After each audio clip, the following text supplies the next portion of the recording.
are going to go ahead and kick off our very first session, all about the wonderful world of Target Deductions.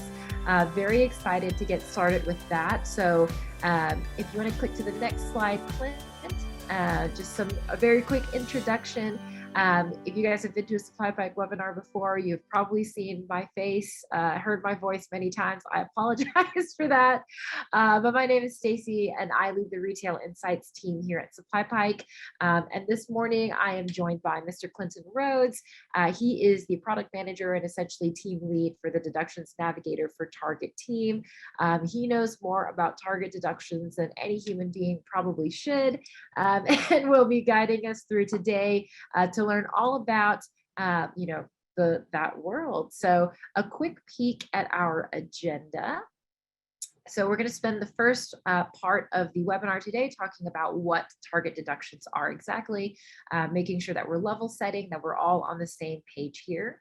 From then, we're going to move on to identifying AP deductions as well as gathering documentation. And then, of course, kind of get into the meat and potatoes of what everyone really wants to talk about, which is disputing those AP deductions. So after you've gotten them, if you determine that they're invalid, how do you actually go about taking action against those invalid AP deductions. And then from there, we'll talk through how you can track those disputes all the way through completion. And then we are going to spend the last about 10-15 minutes for questions and open discussion.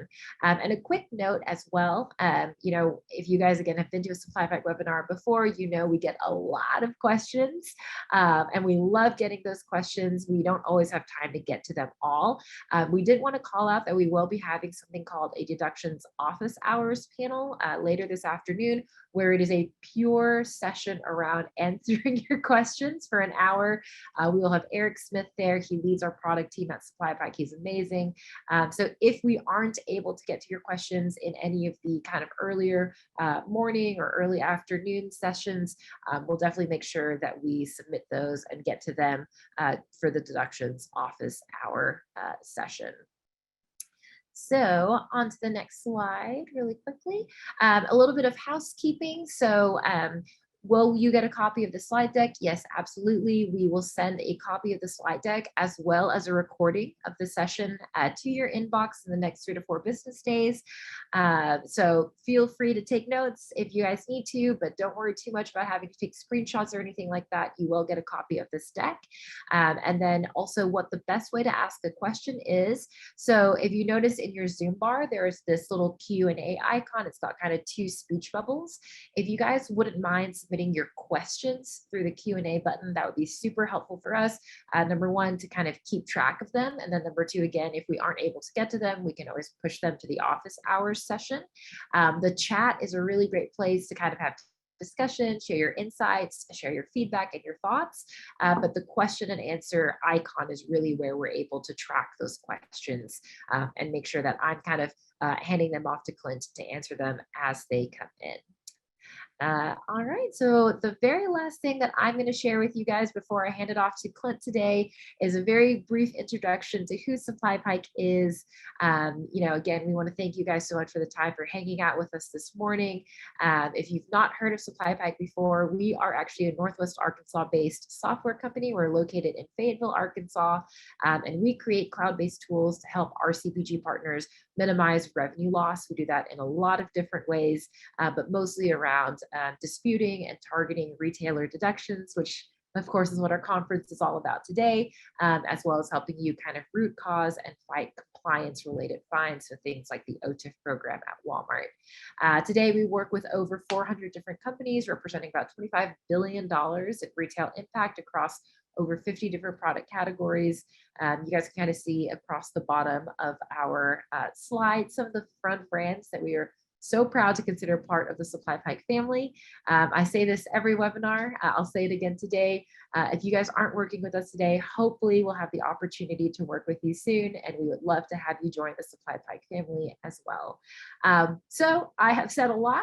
I'm going to stop here and go ahead and pass it off to Clint, and he is going to walk us through target deductions. Again, if you guys have any questions along the way, please feel free to use the Q&A tab I will be monitoring that and then kind of passing those questions on to Clint to answer throughout our presentation over the next hour. So have fun and let's talk about target deductions. All right. Thanks so much for the introduction, Stacy. Yeah, so let's dive in here.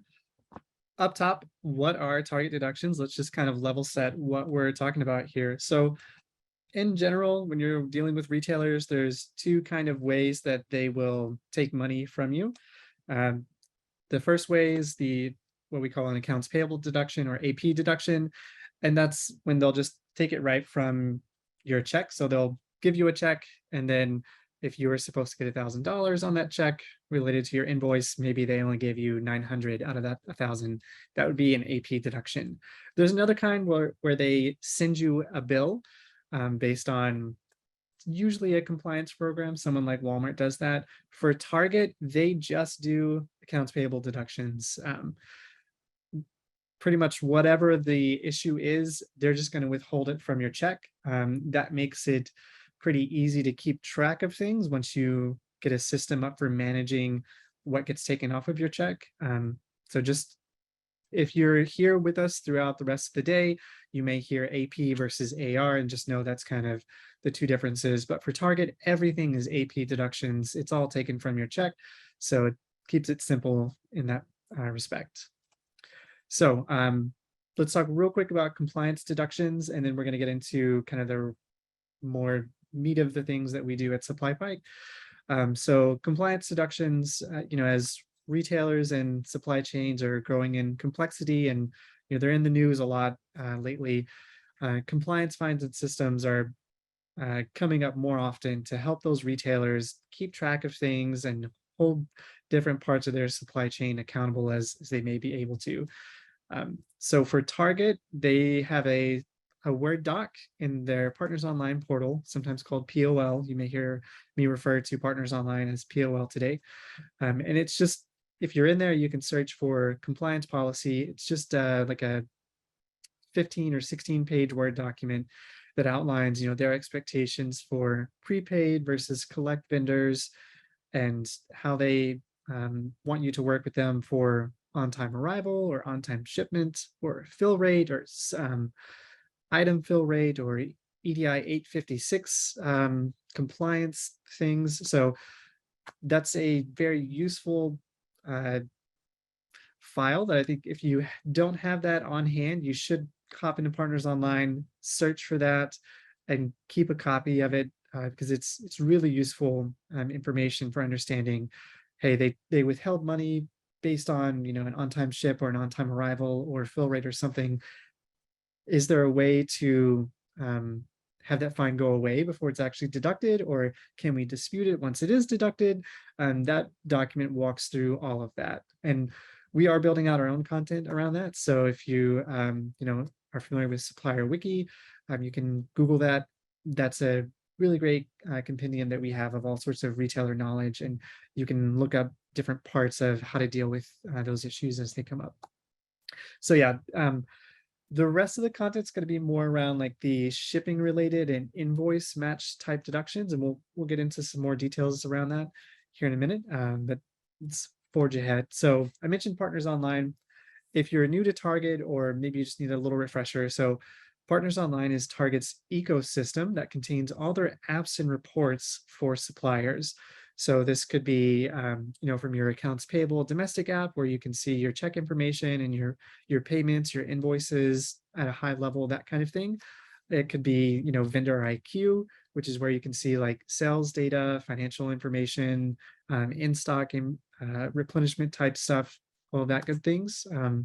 To your compliance apps like the vendor report card or the supplier performance management app, and things like the vendor management and maintenance app or VMM, how you manage your accounts for your company or your own personal POL account. So just keep in mind that's like the ecosystem, and then there's other pieces within that, like their greenfield platform, where they build other apps on top of. So we'll kind of be talking about it from that point of view today. And yeah, what's it used for? Get all of your data. That's the one-stop shop. It's your home base for everything you need to work with Target. They've got some really good resources on if you have questions about it, how to contact someone, how to reach out, what are they, what are the different teams and how do they break up who to reach out to? They've got all that. Just use their search bar in the upper right-hand corner. It's really helpful. So yeah. Now, related to disputing and deductions, one app you're really going to want to get familiar with is the Synergy app, Synergy Vendor Dispute, or SVD, as they'll abbreviate it often within Partners Online. So this is where you can dispute deductions and follow the status of those disputes. If you've been with Target for a little bit, you may know this app by an older name, Vendor Dispute Tracking. In spring 2021, they transitioned everyone from Vendor Dispute Tracking to Synergy. It was just a bit of a facelift and some additional functionality to VDT, the old Vendor Dispute Tracking app, but you may have older documentation or that you may hear that thrown around synonymously, so just be aware of that. And yeah, you can dispute almost every deduction that you get in Synergy. There are a few that you can't, and I'll highlight those briefly later. But as long as you've got, your documents to support those disputes, and we'll talk about where you can get some of those other ones, Synergy is going to be your place to go to try and get your money back for anything that was deducted from your checks. Other apps that you're going to be familiar with to be successful at disputing will be the Accounts Payable Domestic app. So this is where you can see your checks. So that'll be your payment information, your open payables, things that are upcoming, your open invoices, whether they've been processed or they're past due, that sort of thing. There's also the credit debit memo report, which we'll get to a little bit later. That's where you can see the details of any deductions. And yeah, if you're looking around for, was it a return deduction, or was it a destroy in field, or was it a shortage or an auto chargeback? Like all that stuff is going to be found. The beginnings of that breadcrumb trail are starting in Accounts Payable Domestic. Vendor report card. This is where you can track compliance and shipping performance for usually about the past year is what they'll give you, and then kind of chunk things up by months. And so this is where, if you want to see, they're forecasting they're going to take money from you based on maybe an on-time arrival if you're prepaid, or on-time ship if you're collect. They give you a little section where you can track that data and then request an exemption. So kind of get ahead of that and prevent it from being actually deducted. And that's one of the apps that lets you do that. Second app is the Supplier Performance Management, and it's just like Vendor Report Card. The difference between these two is that Target has two different purchase order formats. Many suppliers still use both. Some are only on the modern one, some are only on the legacy. And you can see down at the bottom of this information, we've given you those two different formats. So the new format, the modern one, is the first 11 and then 4 digits for the location. The legacy format gives you the first 4 of the department, then the 7-digit core purchase order number, and then the last 4 are the location or the DC typically. So SPM is just for the new format POs, and VRC, this one on the previous slide in a report card, is just for the older format POs. So it's there's lots of opportunities working with Target, as we like to say, and this is one of them. If you're on both format POs, you have to use both of these apps to track your orders and how they're being compliant or not. So it gets a little mixed up, but just remember the PO formats. And if you're not sure which one it is, you can use your Accounts Payable Domestic to see a deduction and then the purchase order format that went with that. And that can guide you to which of these two apps you need to get into. A couple of other ones real quick. So Inspectorio, this is a third party that Target will link you to for their own brand sourcing and development. And these are all deductions related to like responsible sourcing and sustainability. The PSQA is your product safety and quality assurance, and RMA is your raw material assurance. And most of those are going to come well before the shipping stage. So that's why we're not really covering that in detail here, but just something to be aware of, that if you do get deductions related to these types of activities, when you're getting products ready to sell to Target or they're auditing, Inspectorio will be one that you'll need to go and outside of Partners Online create an account and get set up with them. And then target vendor income. So Target calls vendor income things like, when you're funding coupons or promotions or new store setup or remodeling, fines associated with remodeling. So those will be things that you'll want to track through the Target vendor income app. And when you want to dispute any of those, if they've incorrectly deducted money to fund any of those, like let's say you're new to Target and you entered Target in January of 2022, but they tried to give you a deduction for new stores and remodeled stores in December 2021. You shouldn't have to pay for that. Existing vendors would, but new vendors shouldn't. So that would be something that you would want to dispute, and you might have to get into the Target vendor income app to do that kind of thing. We've seen that. So that's a specific one I know. Okay, so that's a high level. What are the deductions? Let's get a little bit into how do you pick them out, and then how do you get your documentation for them. So for finding them, there's no one spot depending on what they are, but in general, you can keep track of them, most of them, through these three apps that we've mentioned. So your accounts payable domestic, vendor report card, and supplier performance management. So in accounts payable domestic, the main part you want to be in is the payment information. And that's where you can see your check line details. So initially they'll give you about 6 months of checks. You can click into one check and then you can see the details of all of that. And that's where you'll be able to see, oh, there's a column for reason code that has like a code A030. That means there's a shortage. And they'll tell you the amount in the purchase order that it's related to. Vendor report card and the SPM app, that's where you'll see, they're really complicated apps, but you click through it, you can find the tables that tell you, hey, here for this order, these items, they are late or they're early, or we didn't get an 856 on the way with the shipment. And they'll give you the details of those upcoming deductions. And then once they've been deducted, if you want to dispute them. So common codes, we've got a few here that I'm going to highlight. So on the left, we've got the invoice match type. So A030, 36, 38, and A176. On the right, the return damage defective. So invoice match, these are the ones that once the order has left your warehouse, whether prepaid or collect, and then it's arrived at the DC, either directly or it went through a consolidator perhaps.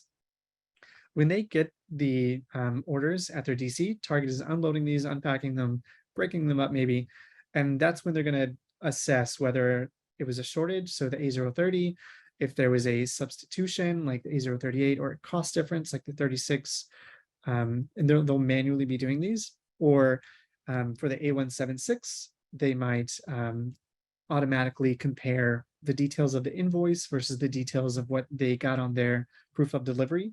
And if those mismatch, they'll kick off a deduction automatically. On the right, the return damage defective types. So these can vary a lot by suppliers. They can be related to allowances like your A004s, overages, or not ordered like your 35s and your 37s. The 135, 139, 147, these are different types of return to vendor, and the 242 are salvage. So if you do private brand for Target, you shouldn't have many of the return damage defective codes, but if you do get some of them, there's a high chance that they're invalid. So something to keep your eye out for, that these would be things they might start taking a lot of deductions for if they're, there was some sort of issue with the item and people return it a lot. As an private brand supplier for Target, you shouldn't have to handle that. Target should handle those.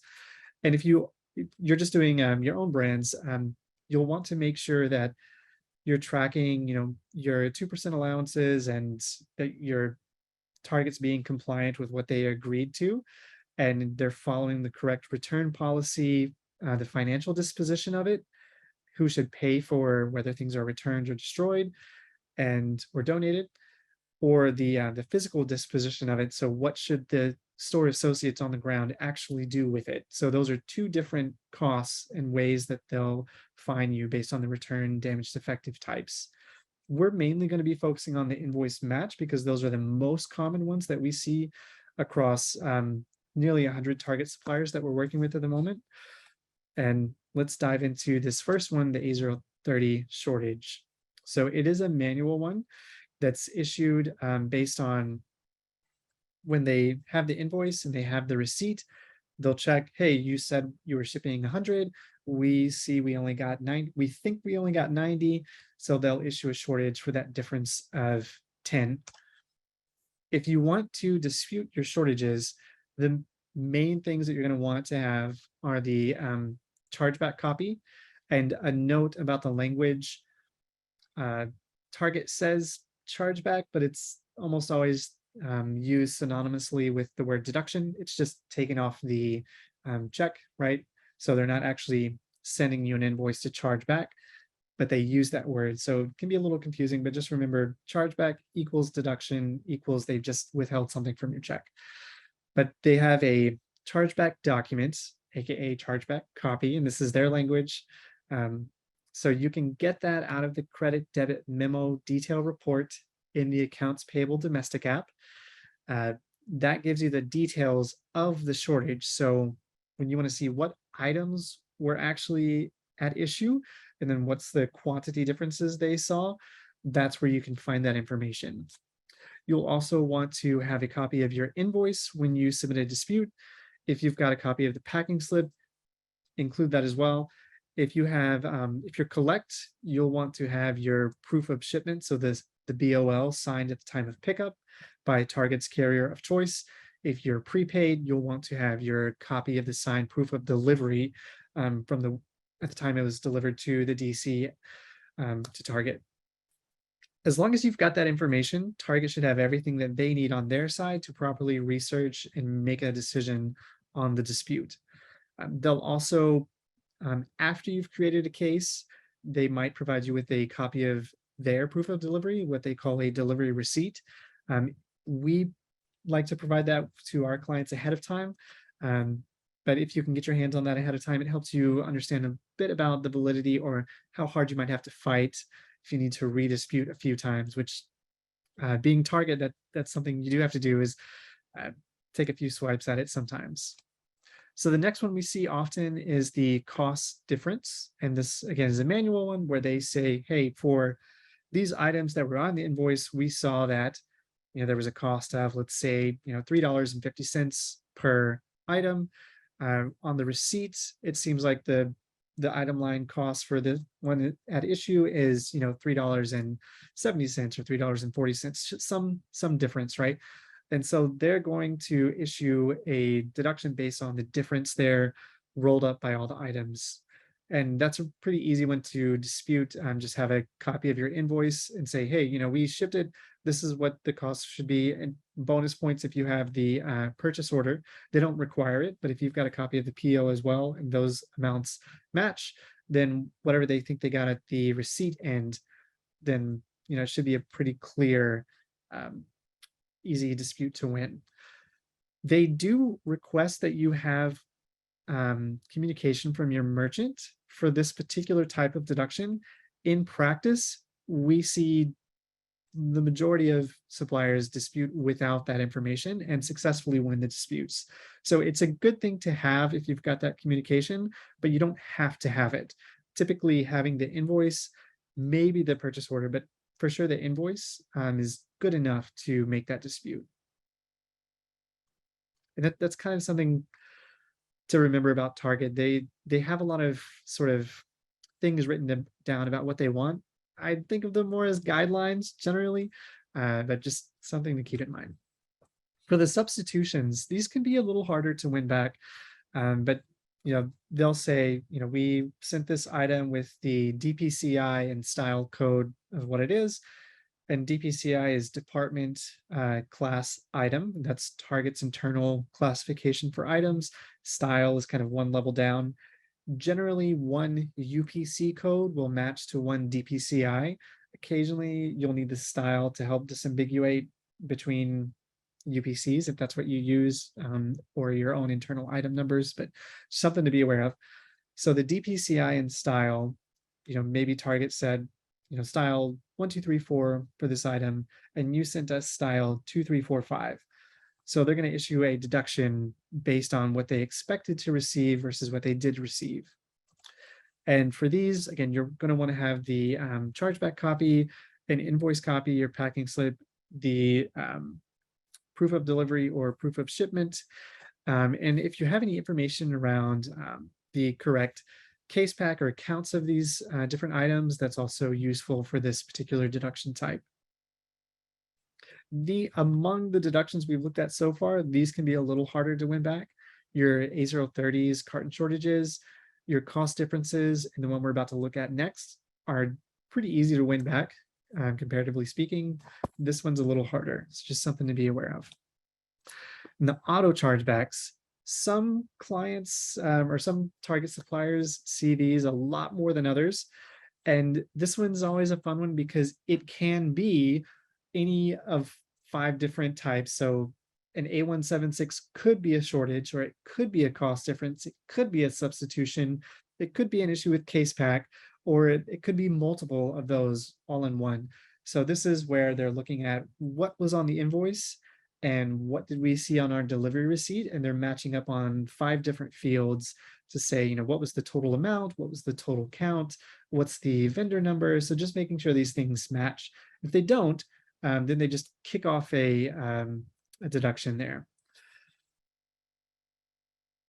And similar to the previous ones we've looked at, as long as you've got the chargeback, the CB document, your invoice, maybe a packing slip, for sure a proof of shipment or a delivery showing like this is what it was the last time we had it, and any sort of case back information if that's relevant, you should be able to, if not get your money back, get a conversation going. And you can, after about 3 disputes, that's when you can land at Target's actual accounts payable team and start talking in detail with them about, hey, we think there's something going on here, because the first 3 disputes are going to be handled by an kind of a contracting team for Target. But after the 3rd dispute, you should be talking to their actual accounts payable team. It looks like we've got a question here, right, Stacy? Yep, we sure do. If you wouldn't mind going back, Clint, to the cost difference deduction codes that we were talking about earlier. So one of our attendees asks, so it looks like they have an email from their buyer actually approving a price increase, and they do not have the same price on the PO. Why does Target keep rejecting the dispute? Any insight you can provide there? Yeah, so I'd say that if you've disputed it less than 4 times, yeah, I know. That feels Yeah.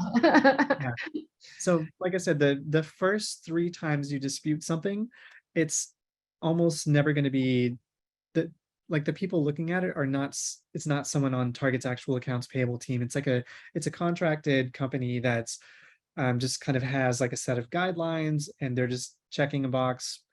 Well, when we look at something here later towards the end of the presentation, we'll get into some of this more, but they seem to be incentivized based on closing cases and not actually doing due diligence and working the case, unless it's like a very clear-cut thing where they just know like, hey, we can approve this. But I'd say try again, but also if you're not communicating directly with your Target accounts payable team, get their email. So if you're in Partners Online, you can search for accounts payable contact list, and you should, one of the very top results from that should be a table where you can see, hey, if my supplier name starts with like A through D, I use this email. If it's E through H, I use this email, etc.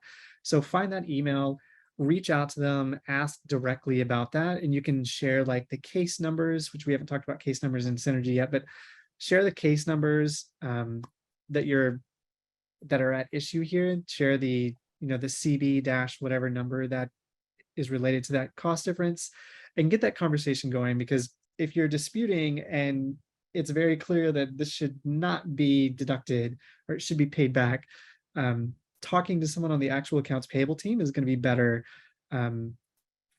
than just after those first few tries fail. So for sure, you want to try through the process. Sorry, what? I'll say it's better than screaming into the void like it feels like sometimes. Yeah, it seems like they're almost incentivized to just, yeah, deny it the first time, right?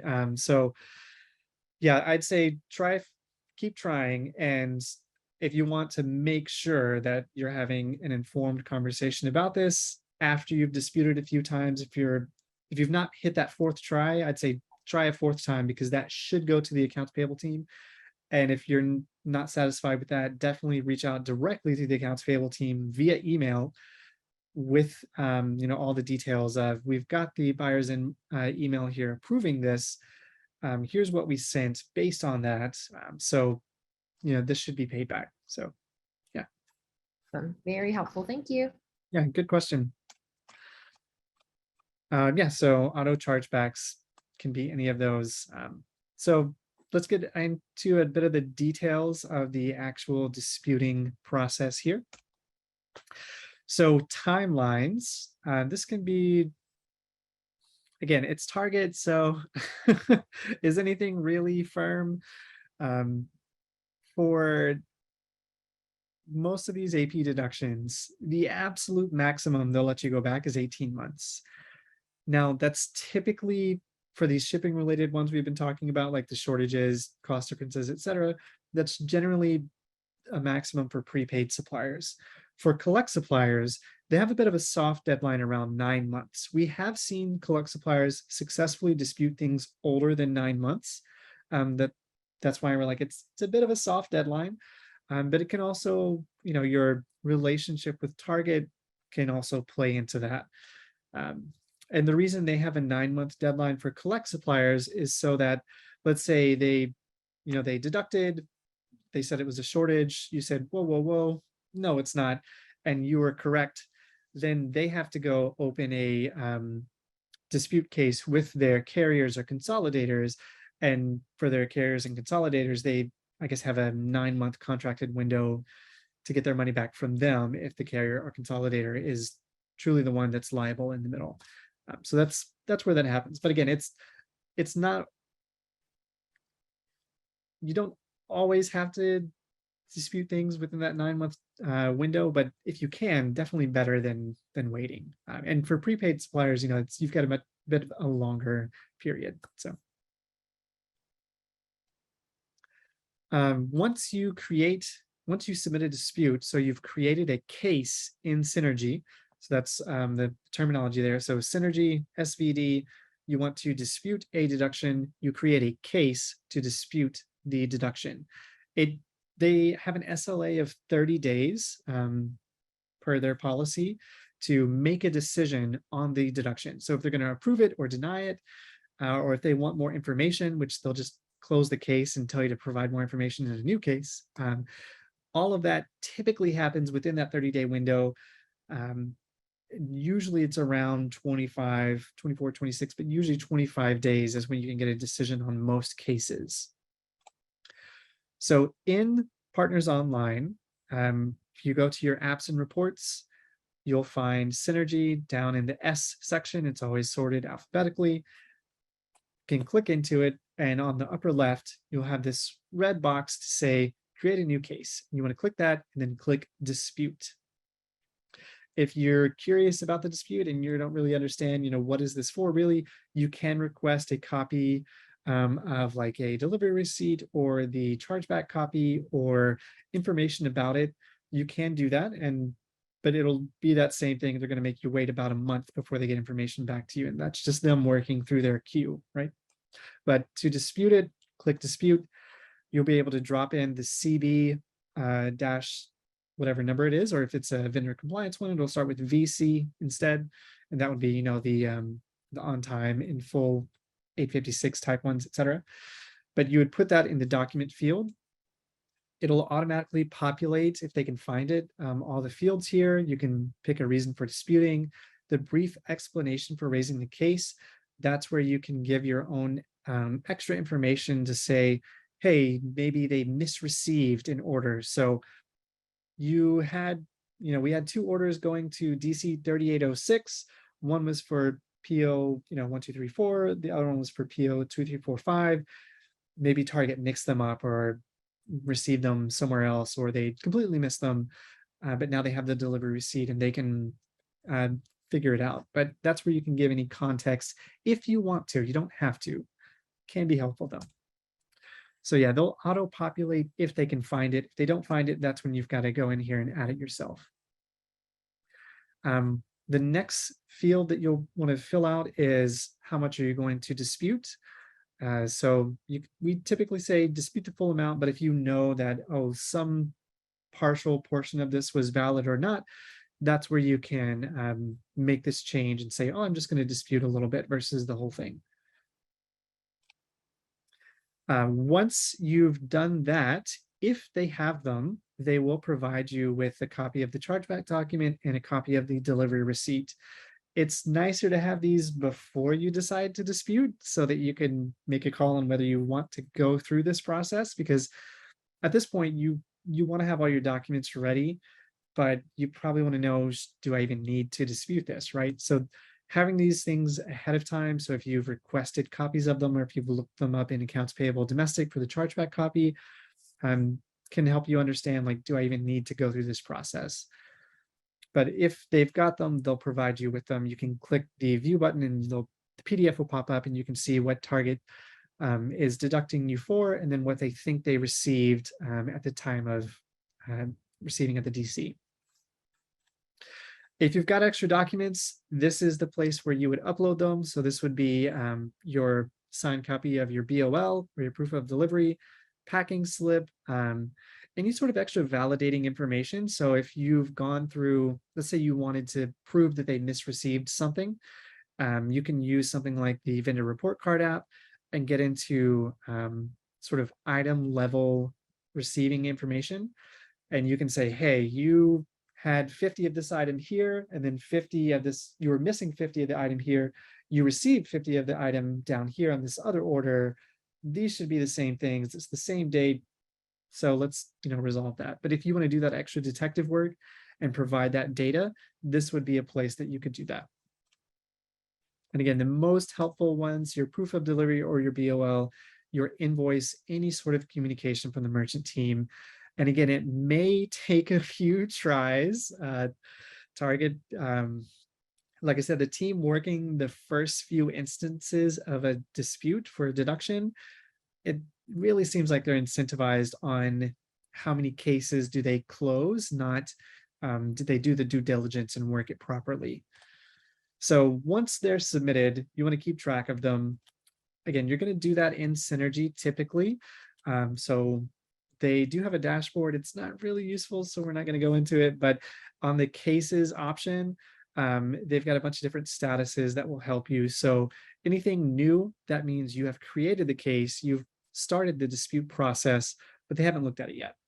Once it's in progress, that means they're taking a look. And this generally is where the going from new to in progress is where you see the vast majority of time spent after you've done all your work to gather your proof documentation and research. Okay, it's on this check line, it's this deduction code, it's for this amount, it was this purchase order, it was this invoice, we have these documents. Like, after that 20, 30, whatever minute process per dispute it is, you've submitted your case. Now you just wait the 25 days or so. It'll suddenly go from new to in progress, and then they'll make a call really quickly after that. It doesn't normally stay in progress for very long. Reopen is one that's very uncommon. This typically only happens if they're making a quick change to the case. Maybe there were additional documents that came up, or they incorrectly closed it or something. That doesn't typically happen, but usually you're not going to see this. If they need any extra information, they'll just typically tell you, close the case. They'll deny you, they'll deny your dispute, close it, and then just say, make a new one if you want to try again. Or if we needed extra information, like let's say you forgot to attach the BOL or didn't have the invoice or something, they'll just tell you to try again with a new case. Same thing for awaiting info. We have seen this one where they'll pull it into awaiting info status for like a minute to type in a few extra things that they think you need, and then they close it and deny it. So it's not something you'll typically see, but if you do, just know that they're going to be requesting some additional information. But their habit is to close it and tell you to make a new one. And that's why it can take a few tries to get a dispute successfully resolved. And if it is going to be resolved, this means that they're going to be paying you back some portion, hopefully all of what you disputed. And after resolved, it can be closed. Let's see. Yeah. And the thing about closed and resolved is it can be a little confusing sometimes. So things that are closed have been resolved, but not all closed have been resolved. So just something to keep track of in Synergy. You can watch the paid amounts. So if it's closed with 0, that dispute is lost. Maybe you want to try again. If it's closed with an amount, that means they paid you back some portion, if hopefully all of what you disputed for. So we have arrived at about 9:45. We've been going pretty hardcore here for a minute. So we'll pause to handle questions at this point for anything Target. Awesome. Thank you so much, Clint, for going through all of that great content. That very last slide felt very like you can only get paid back when it's like you're in the Capricorn house and the moon is rising, or maybe not. We'll see. Target feels like that, yeah. It's definitely it feels like that a little bit. So we did get a couple of really, really great questions from some folks in the audience. So I'm going to go ahead and kick us off with the very first one. So one of our attendees asks, when I receive a deduction with a code A176, I'm finding it very difficult to locate the invoice number that it pertains to. The PO usually reflects numerous invoices. Do you have any insights on that particular question? Yeah, so sometimes, ideally, when Target issues a deduction, they will tell you the purchase order it's associated with and the DC that it was associated with, the location, and the invoice. They should hopefully have the receipt information. Sometimes they don't have any of that. So you kind of wonder, like, so how do they know if something should be deducted? But anyway, it can happen that way. So there's a few ways this can happen. So if it's a deduction sourced from the open credit memos part of accounts payable domestic, that's like a preview of deductions coming soon. They haven't actually been deducted yet. And if you're looking at deductions from the open credit memos section, or like in our app, we show those. It may not have all the information with it yet. Once it's actually deducted, they typically update it to include the invoice number. But even then, sometimes they still don't. So if you've got for the A176, kind of there's this block of text at the top left of that document. If you look at that, the bottom of that block of text at the top left, they should have the purchase order number and the location. They only show 9 digits of the purchase order, even though it can be up to 11 with the new format. You remember we talked about that earlier? They've got the old format, the 474, and the new format 114. The new format, if it's one of those, they're only going to show you 9 digits of the 11. So just something to be aware of. Yeah. But hopefully you'll have that purchase order number, and the 9 should be enough to figure out what the other, like the whole thing should be. And then the location number will be the DC. You might have to backtrack to find, okay, it was this purchase order number to this DC. Ideally, you cut one invoice per PO plus location, and then you can backtrack into it that way. Yeah, otherwise, they should give you the DPCI and style information per item. Hopefully you don't have to do that. And then if you know what those mean, or if you don't, you can use Vendor IQ, that app, to decode your DPCI and style to UPC codes. And you can use the UPC to find, the date that it should have been shipped or delivered. So there's a few ways you can play detective to figure it out. But if it doesn't have the invoice number, yeah, there should be some ways to find that. If you're working with us, Supply Pike, we do all that for you. So that would be one recommendation I would have, like, hey, sign up with us and we automate figuring all that out so you don't have to.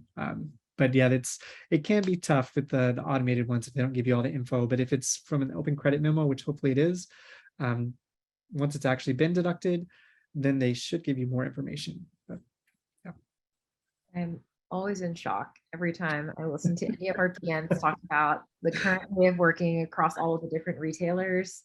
And I'm like, guys, it's 2022. It should not be this difficult to get data.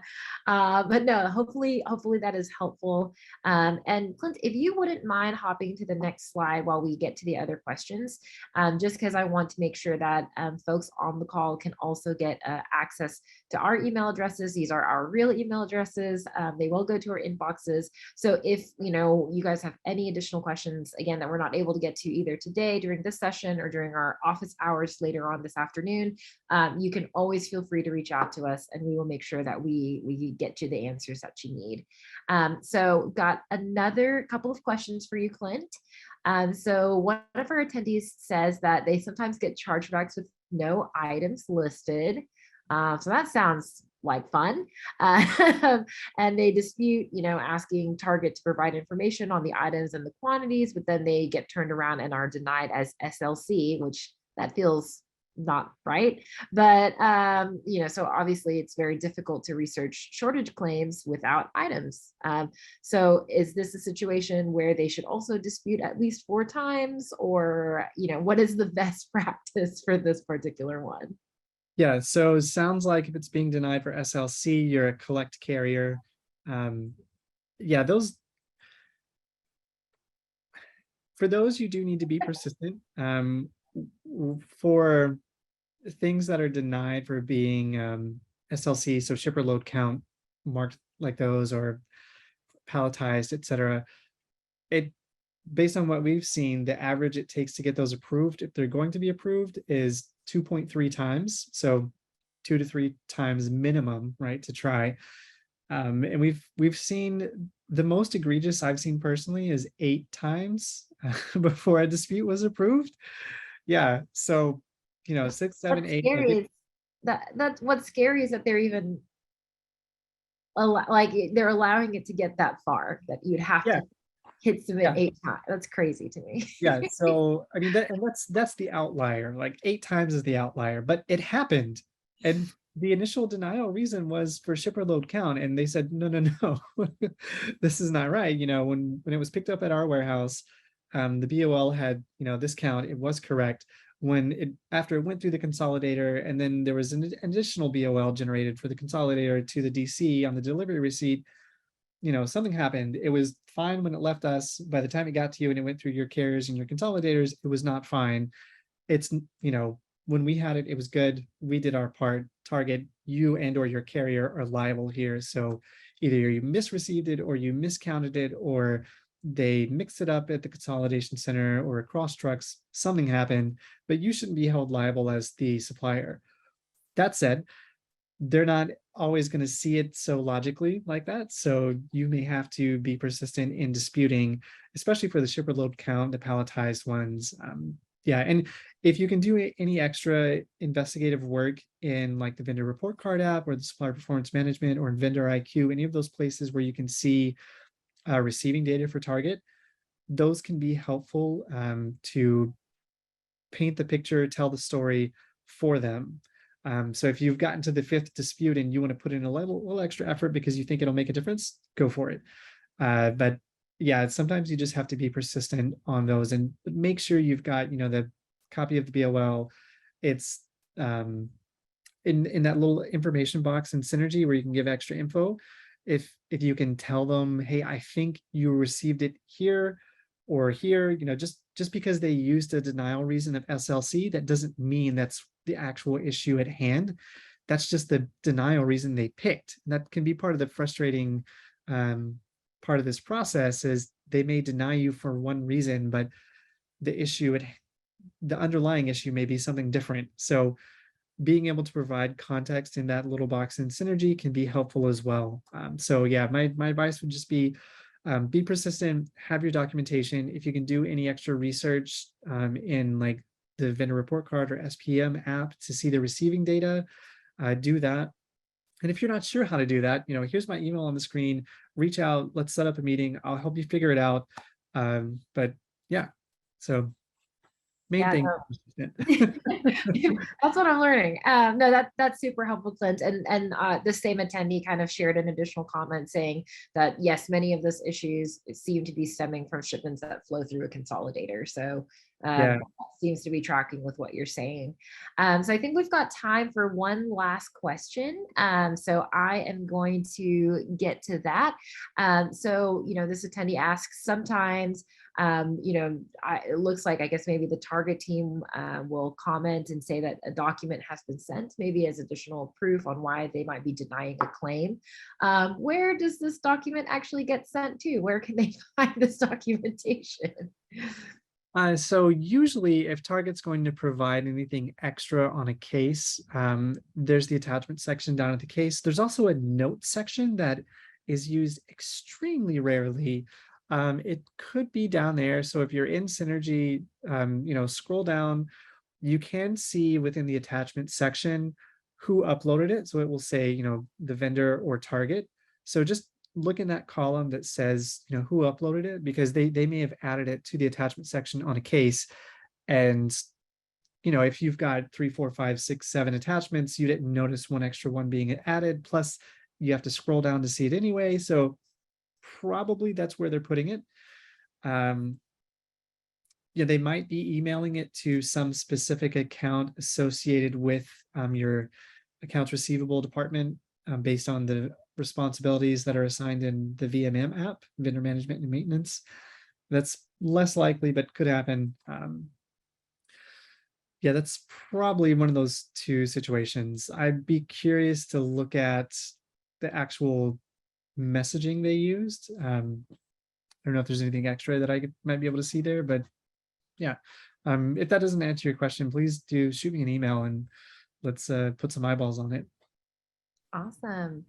Well, guys, I think that is just about time. We are ending just a couple of minutes before kind of the top of the next hour, just because, again, we're going back to back to back. So we want to make sure we give everyone plenty of time to go get some additional coffee, run to the bathroom if you need to, or just, catch up on emails for the next 5 minutes. But again, hopefully this very first session was helpful for you guys, all about target deductions. We really appreciate you guys hanging out with us. For the first hour. After this, we will be talking about short shipping deductions. So if that sounds interesting to you guys, make sure you stick around for that. That will be starting at the top of the next hour. But until then, we are going to hop off at this point, Clint and I, but we will be joining you guys for later sessions later on in the day. And again, if you guys ever have any questions, you can always reach out to us either through our emails or find us at supplypike.com. So we are going to go ahead and head out of here and have fun at the next session with short shipping deductions. Bye, everybody.